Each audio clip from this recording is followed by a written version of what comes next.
Well, good morning, everybody. Thank you for attending today. So this is You Can Pack It the Right Way. If this is not the session you intended to log into, you can go ahead back out to your flyer and find your way to the right session. But if this is where you intended to be, I'm happy you're here.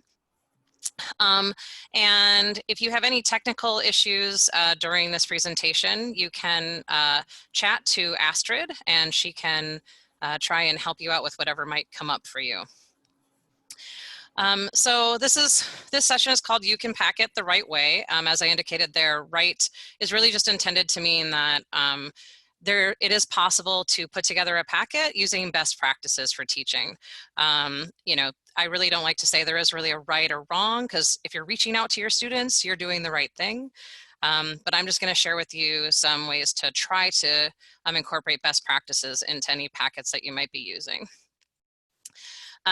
So that's why.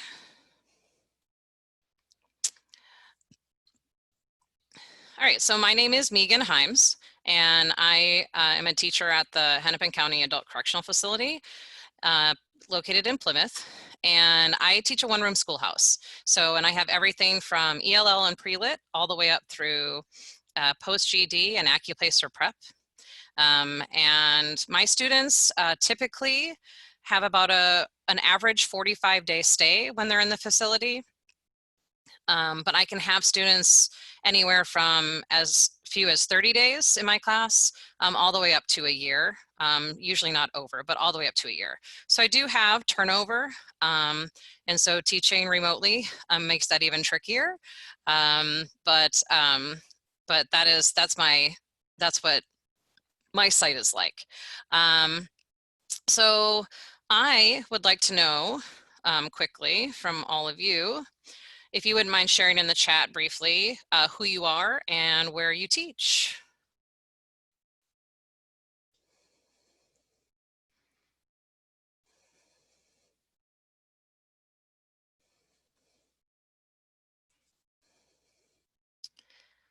All right, nice. Hello, hello, welcome, welcome. Oh, nice, from all over the state. Yay.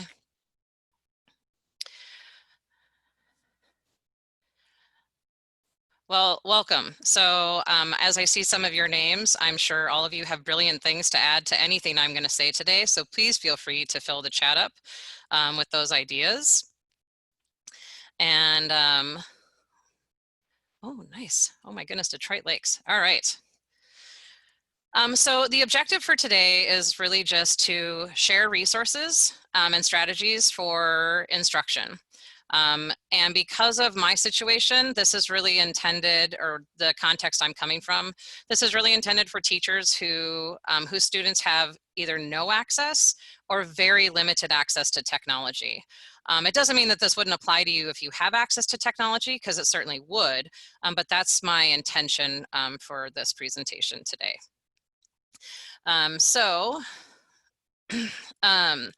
Just to give you an idea of where I'm at in my facility, and maybe it'll be the same for some of you.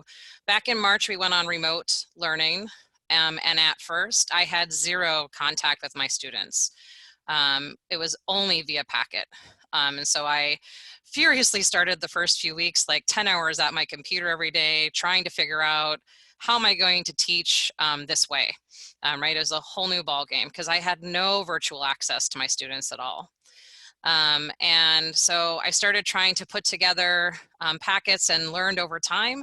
And that's basically what I'm going to be sharing with you here today, is what I've come to now. Obviously, it's a process, and I'm always getting better. And so I'm also happy to hear from all of you what you might have to offer about what you're doing with packets. But essentially, by the summertime, I was able to gain some virtual access to my students. However, because my students are in corrections, they still have zero access to touching the technology. So even though I can see them, everything still has to be done via packet. So that's what we're going to touch on here today.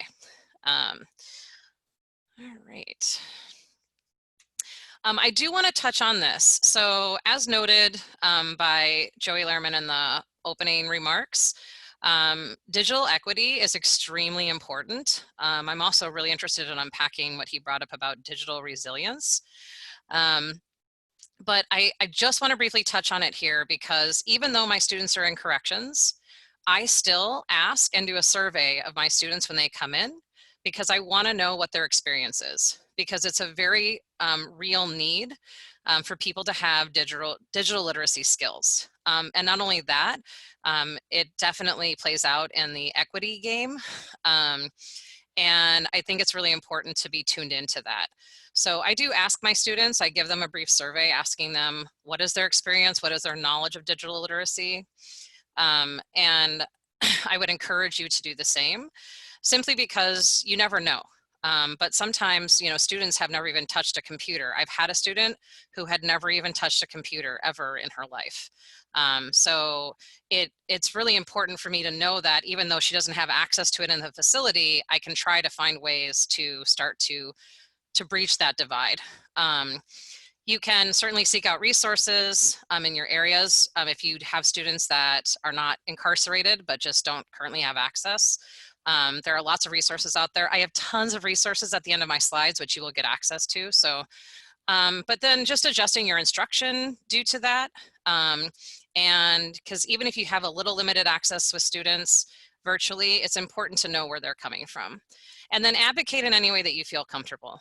So for me, it's something I bring up at every meeting I go to in my facility, is trying to get my students more access to digital learning. And then I attached an article here that is about applying the lens of racial equity to digital literacy, and it's definitely worth a read. And again, this link will be available to you with my slides after the presentation. That being said, I'm very curious if you would quickly let me know, what is bringing you into this session today? What made you click on packeting the right way?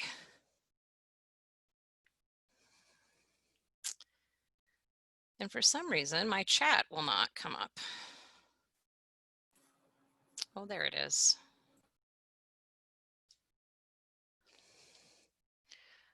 Okay, okay, so corrections.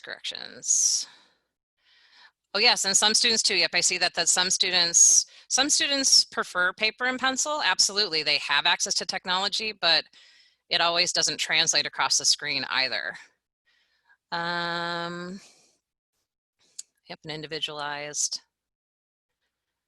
Thank you. All right, well, good. So hopefully you'll be able to gain something from here today. Yep, and students with limited access. Well, good. So let's start with then talking about what exactly are best practices in math instruction. And this can mean a lot of different things to a lot of different people.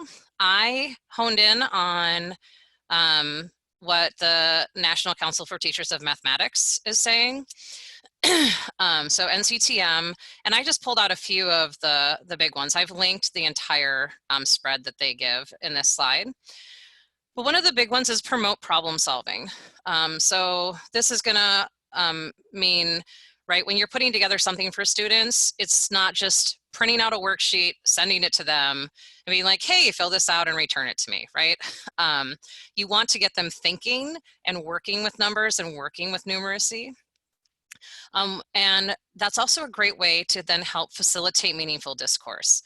Anyone who knows me knows I'm really big on discourse in my classroom. That's a must. All my students have to engage in some sort of discourse around math, and well, around all subjects, but we're talking about math today.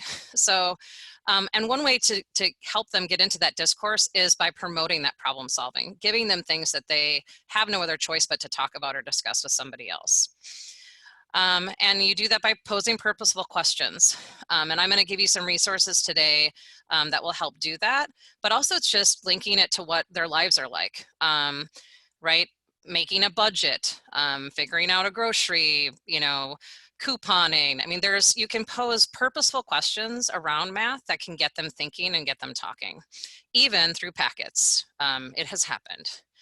And then that procedural fluency is still super important, but it's also just making sure that you are building from conceptual understanding as opposed to just focusing on only the procedural fluency. And then supporting that productive struggle, that was brought up again this morning too. I was like, yay! Because once a student, if you have a GED student, an ELL student, even a student who's post-GED, they're going to encounter some type of test in their education where they're not going to have someone sitting there telling them, oh, remember this algorithm, or oh, remember how to do this. And so anytime you can get to them to support that productive struggle where they have to think through it and use their reasoning to solve things, then that's the way to go. So, and then I linked, so how do we put that into practice? And what does that look like in a packet? So the things I'm going to cover next are going to be how your material should be content driven. And meaning that, you're going to be focusing on the content you're wanting to teach, not just randomly sending them things to, keep them busy. It's not just busy work. Making sure that those things are standard aligned. So there's the CCRS, there's NCTM standards, there's K-12 standards, but making sure that you're hitting standards that, that make sense for the student and meeting them at their level and being individualized, right? The tricky part about packets, and we'll talk about this, and that's why I'm also willing to share everything I have created, is because you have to really know your student and then level that packet for them, which could look a lot of different ways. And then clear instructions. If you're just going to send them a worksheet, okay, but then give them some instructions on how you want them to interact with that worksheet and be really clear with your instructions. I have had this happen where I get something back from a student and I'm like, whoa, that is totally not what I wanted you to do. And so it's a whole new art now. And when I'm not there verbally giving them, visual cues, how to make sure that I'm being really clear with my instructions for them. And then the organization of it is important, and then giving them a chance to have graphic organizers, notes, reflection, and a way to look at everything that you're giving them and to interact with it. And then answer keys. Now, I can go 50-50 on this, but answer keys are important because you do want students to be able to check their work, especially if you're giving them some sort of worksheet. But maybe you have students that isn't going to work well for them, and so you wait till you get it back and then correct it. That's going to be on a case-by-case basis. But the feedback is important. If a student is really frustrated, sometimes if they can work back from the answer, that can be really helpful for them. Now, I'm also here linking a really great article that was put out by Atlas. Christine Kelly and Lindsay Poost, now not Cermak, wrote a really great article, 2 parts. I linked them both here in the presentation, so you can look at that later if you haven't read them.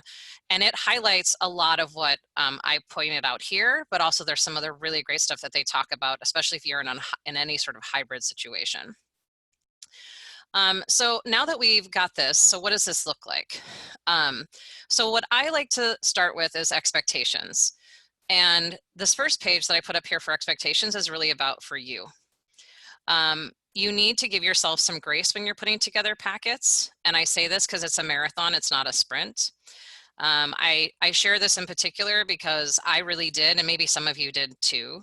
I spent a ridiculous amount of hours sitting in front of a computer, pulling my hair out, trying to put together packets for students, trying to make them perfect. And because I want to be a good teacher, I want the students to know that I care, that I want them to keep learning.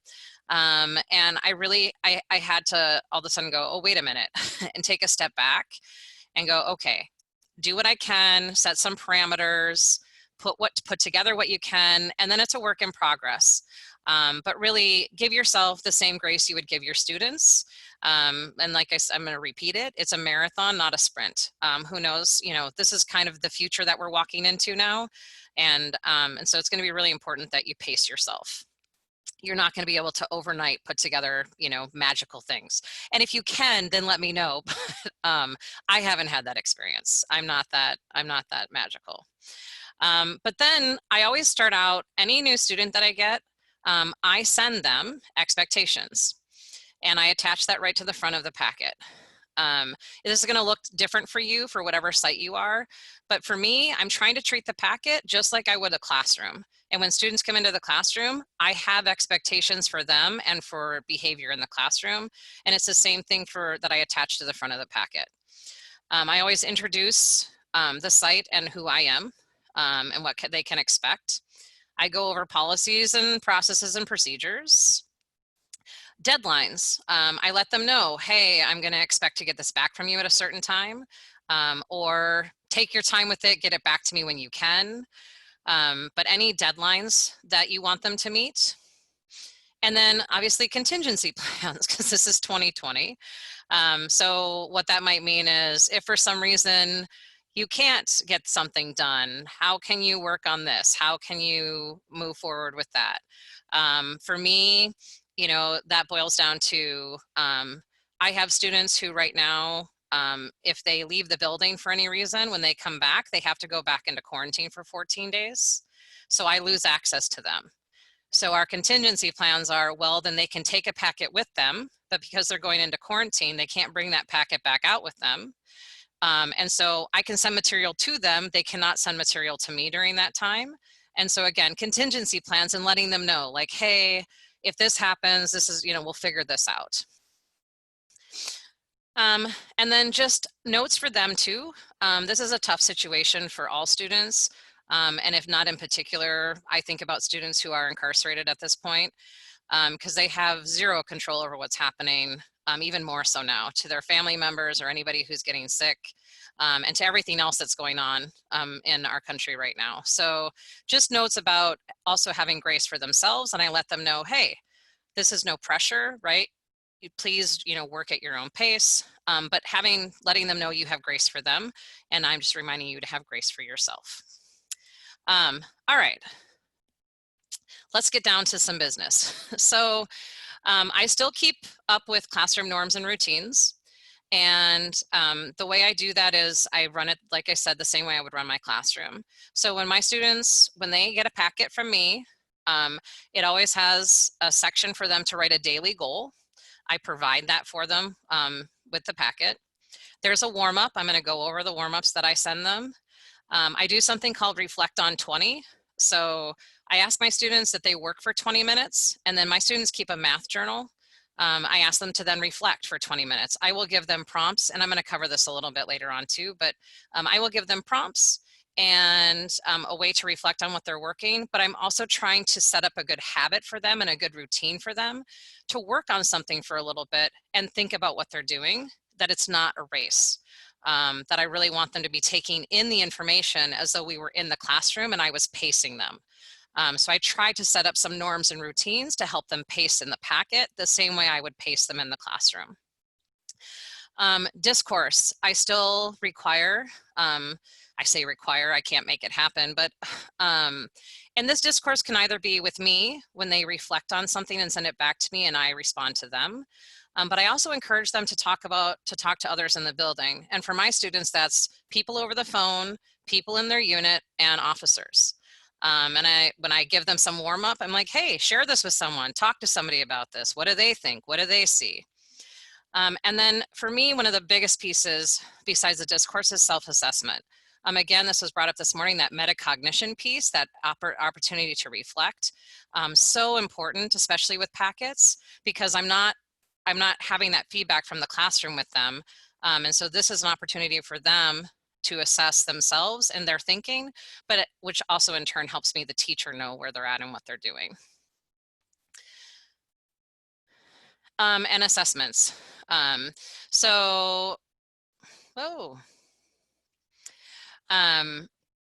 This is a tricky one, especially I'm sure for those of you in corrections, as it is for me. So no one's giving my students any tests right now. And well, that's not true. That's changed recently, but nobody was. So what I would say is, though, assessments are important because it gives you, you can still set your goals for what you want them to learn and have a starting point and an end point. So even if it's not the formal TABE or CASAS, or whatever other formal test you might use at your site, when students first come in, I give them some sort of assessment. And I usually, after I give them an assessment to start with, and then at the end of a section that I've given them, I give them another assessment to see where the learning is. I'm trying to still figure out, I'm not great at this, so any of you who have assessments that you would like to share, please do so. But I am not in the building to give them any sort of assessments. So, and let's see, what do we got here? Yes, so I am, and my assessments are linked. So just if I didn't say it already, I might have. I have everything that I'm talking about, I have linked in the slideshow, which you will get access to after the Math Institute today. And then also my email, you can email me and I will share with you whatever you would like. And I'm happy to get whatever you have too. But for me, I set up my assessments based on what I'm sending them. So if I know a student, if I'm looking at, they're really struggling with place value or something along those lines, I will send them an assessment based on that. And then that's the packet that I follow up with after that when I get that assessment back from them. So it's not a very smooth process for me yet, but it's important because what I have found is the students appreciate that they get, and typically at this point for me, it's been like kind of a mini quiz, and then I repeat the mini quiz, and they have appreciated being able to see their own growth and like, oh, I totally didn't know how to do that, and now I get it.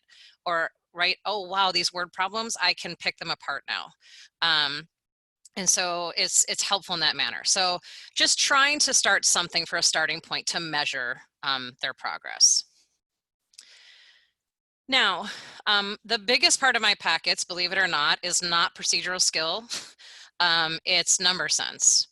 So for a lot of my students, I focus on number sense because so many of them had so many holes in their learning and education that they really struggle in this area.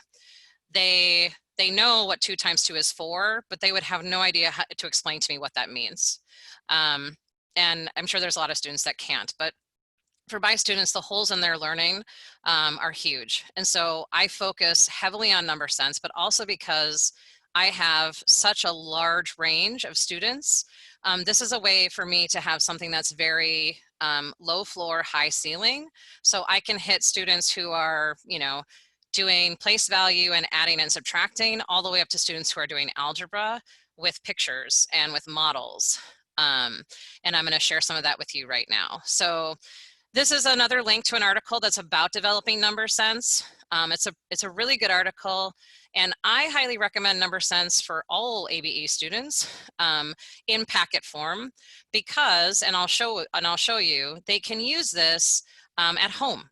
A lot of our students are at home right now. Well, not my students, but other ABE students are at home trying to do online learning, and so are their kids. For my students, I actually I tell them to, if they have kids, share this stuff with their kids, and I have students who do. They will send the number sense stuff that I send them, they will mail it out to their kids, and they will actually talk about it over the phone. Which is awesome because I'm trying to promote number sense beyond the walls of the classroom.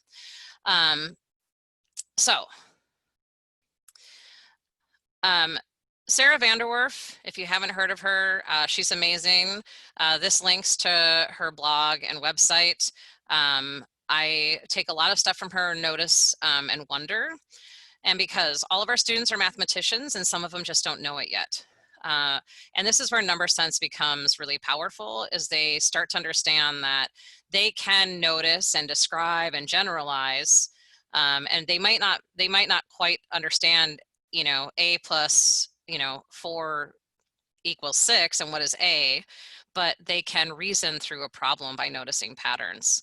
So I include Notice and Wonder in my packets, and I try to do it in chunks. So I'll send out this picture, and I will touch on the printing issue in just a moment.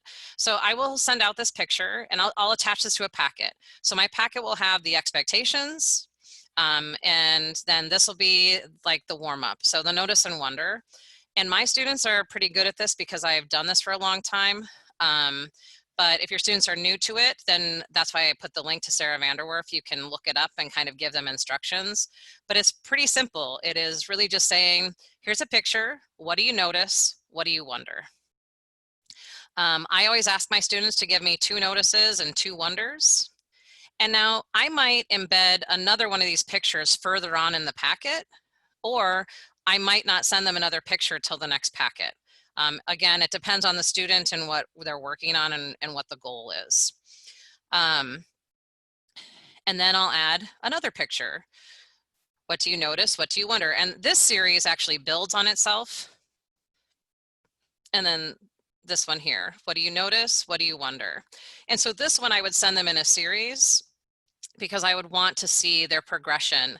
Because I've had students go from this first one of saying, oh, I notice pennies and dimes, or they might say, oh, these dimes are in a square.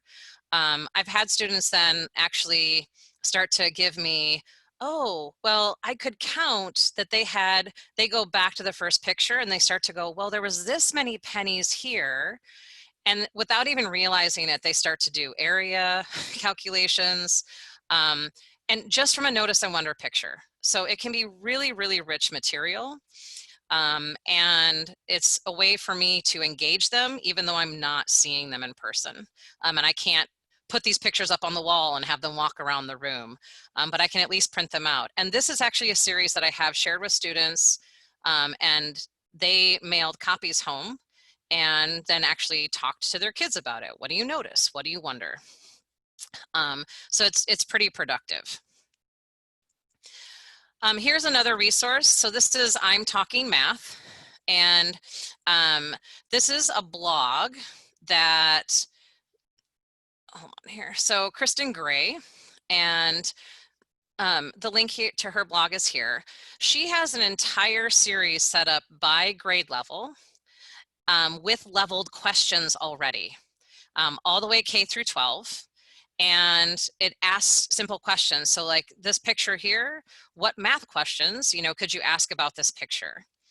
And again, this is engaging students in thinking about math without, throwing algorithms at them or procedural skill and fluency. It's just getting them to think. And so there's a whole series of these, and again with printing. So now I know I've shown you a couple slides now where you can print pretty pictures, and maybe that's not an option. I do feel lucky at my facility. I did convince them to print some pictures in color. So maybe at your site, you could convince them to do the same thing. What I did was, the whole thing about using up all the color ink and yada, yada, yada, was I asked if it would be possible then to print a set, put them in protective paper, and then I can assign it to students. So they get set A or they get set B. And then when they are done with it, they return it, because then it can be easily wiped down and disinfected. And then they're not reprinting pictures over and over again, using up all of the color ink for every student I send packets to.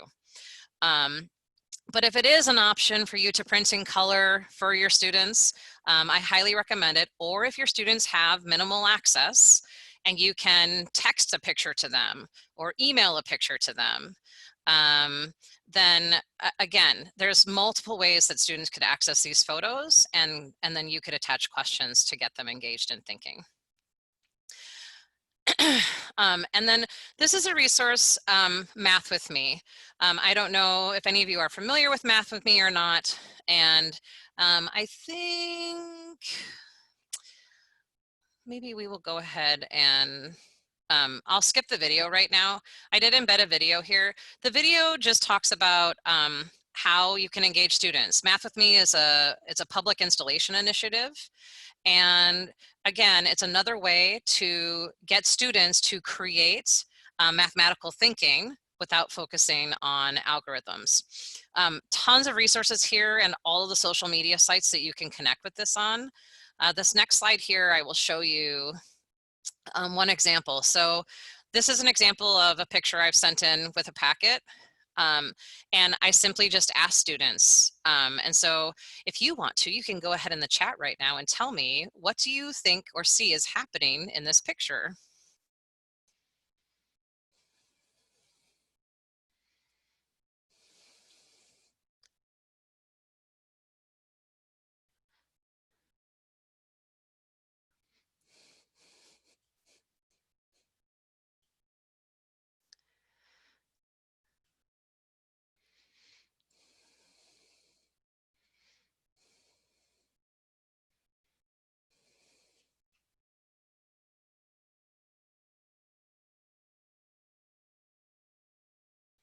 Nice. Mm-hmm.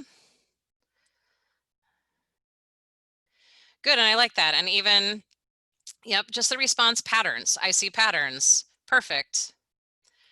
The beans are in a straight row. Eating beans, or they're peanuts, whatever you think they might be.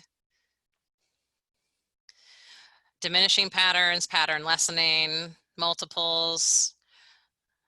Yeah, and this is exactly, and area models.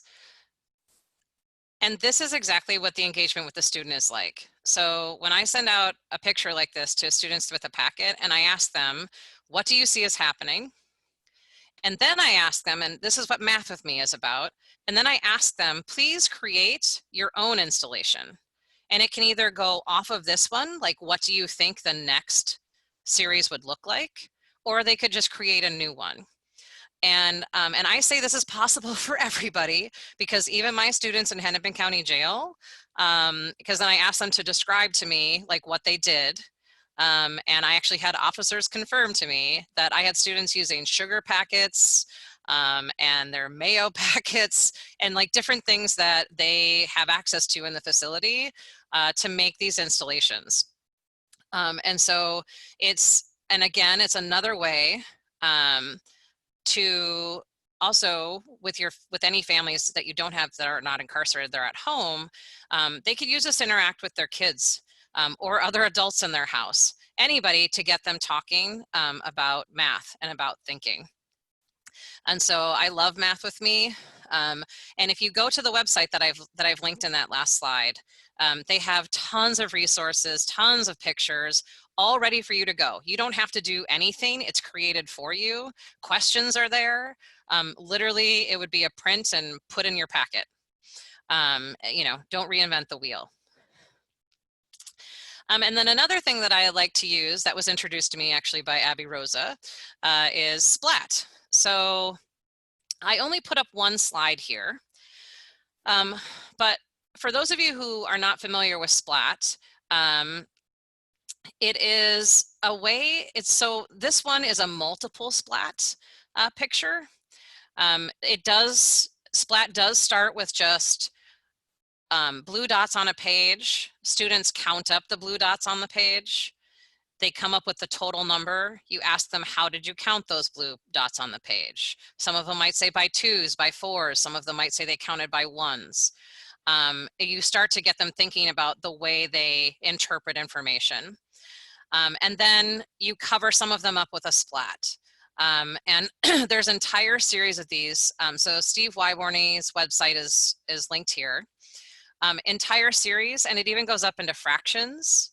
But even for this page, and what I love about the understanding here, and when I talk about low floor, high ceiling, is because when you look at this page right now, if you know that there's 19 on the page, and if I tell you that there's an even number of dots under each splat,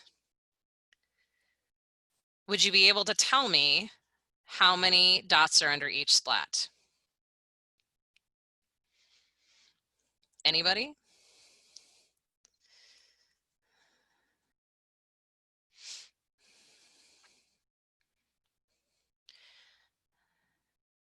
Three.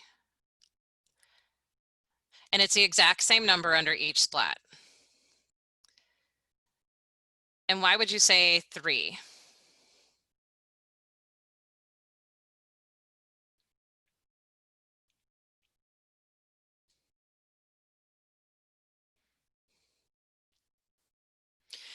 Oh, nice. Okay, so there's the algebra version. So that's the high ceiling, right? So, yep. And there's the low floor. So 19 minus 7. Nice.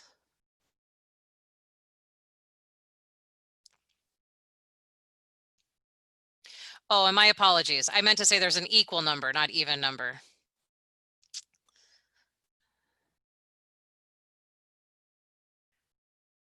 Great. And so you get students responding to this, and especially if you have them talking to each other about it at all. So if you send this in a packet and I have 3 students and they all get the same packet and I say, I want you to talk to each other about this slide, and they can talk to each other about, well, how did you get that? How did you get there?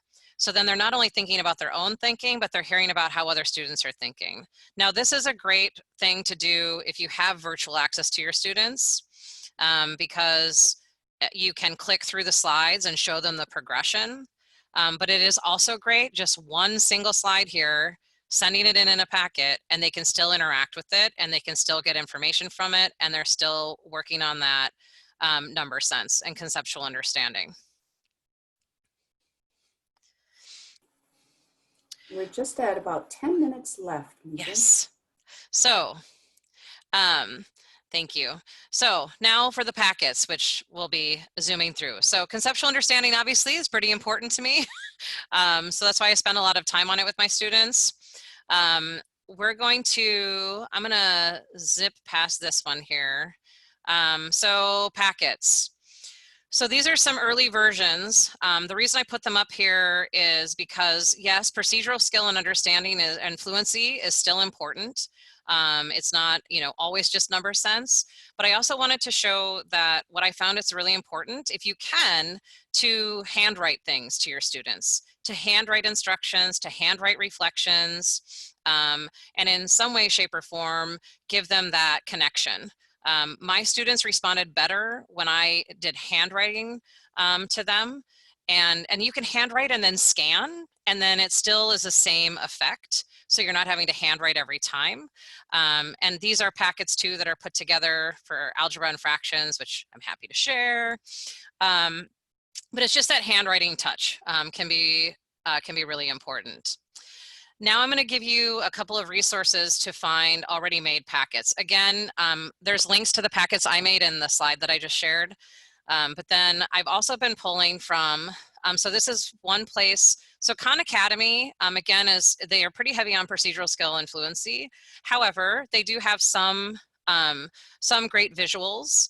And this link here that you'll get access to has everything organized by skill level. And it's also aligned. So if you are needing to look something up for a student because you want to align it, you can click on it from here. It'll take you to that specific site, and then you can print those materials to be put in a packet. So one really great resource. Another one is Engage. These would be more for lower level learners, but again, complete packets already put together. And most of them already focus on conceptual understanding and building. So that's really great. So another great resource. And then this one, which would be for higher level students. It starts to get into more algebra. And the key point about these packets that I'm sharing with you, that they're completely made. All you have to do is click and print or download. But is you want to break up your packets into smaller pieces. There's this great resource here because all of these are PDFs, and it's a really, you want to chunk things more than you would in the classroom, simply because it's in packet form.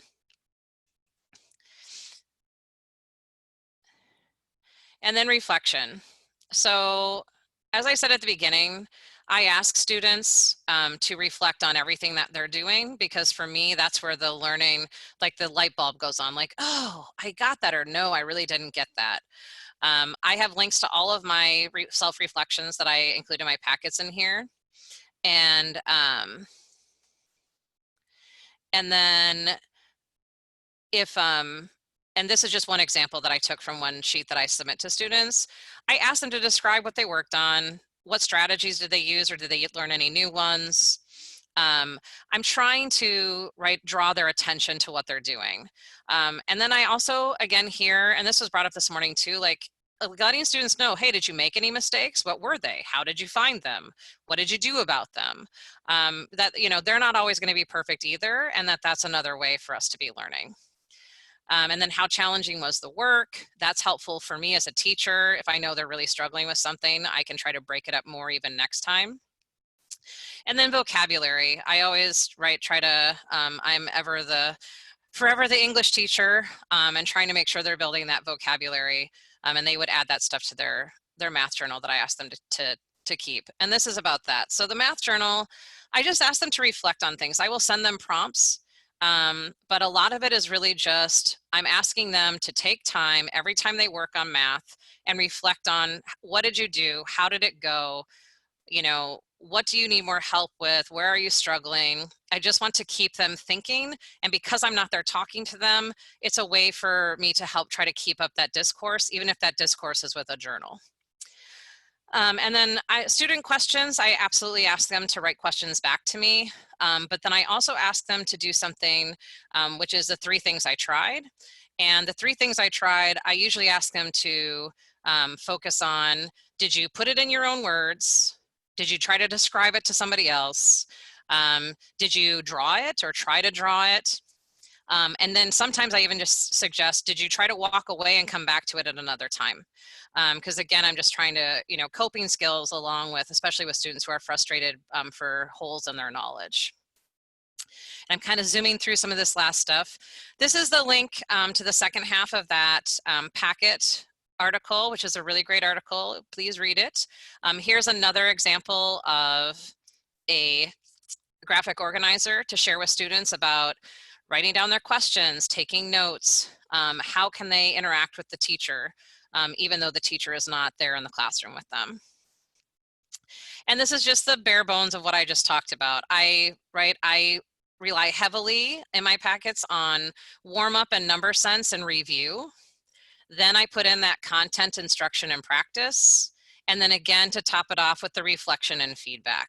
And that really is using best practices and putting together packets.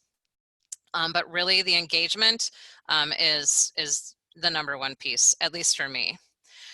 I will leave time in a second for questions. Here's all the links, plus everything inside was linked. Here is how you can connect with other people who are also doing packets. There's a lot of great stuff on Schoology. There's also a lot of great stuff on Twitter. If you're not on Twitter, that's a really great place to find things that you can always adapt and print and put in a packet. It is possible. And then I just want to leave you with this. So I say, even if I knew that tomorrow the world would go to pieces, well, I didn't say this, but I would still plant my apple tree. So Martin Luther is attributed to saying this.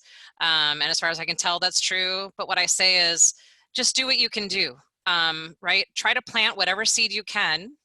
And you can always make progress from there, but don't try to be perfect. Give yourself grace, and then just try to engage the students. And that is what I have for you. So I'm going to leave it on this last slide just because we're just about out of time. You're going to have a lunch break now, and then you want to rejoin the large group at 1 o'clock. You do not want to miss the rest of Joey Lehrman. It's going to be amazing. But I will happily, if you have any brief questions, I think I have a minute. And then you can also, my contact info will be in the slides when they're available. So you can feel free to email me, or if you want more of anything that I've talked about, I'd be happy to share. So, but I appreciate your time and thanks for coming today. And I think we're just about out of time. Yeah, we're really close. There was one question, Amy, about do these packets look different for ELLs? That's actually a great question. I could have done a whole slideshow on that. Yes. The packets that I have for our ELL students, and I've only had one so far since we've been on remote, but it's a lot more focused on vocabulary building, and the conceptual understanding. So trying to build the vocabulary first, and then packets with some conceptual understanding. And then so chunking out the packets even more than I am doing now, but with lots of support. So lots of examples, and then, you know, let's look at this, more examples, let's look at this.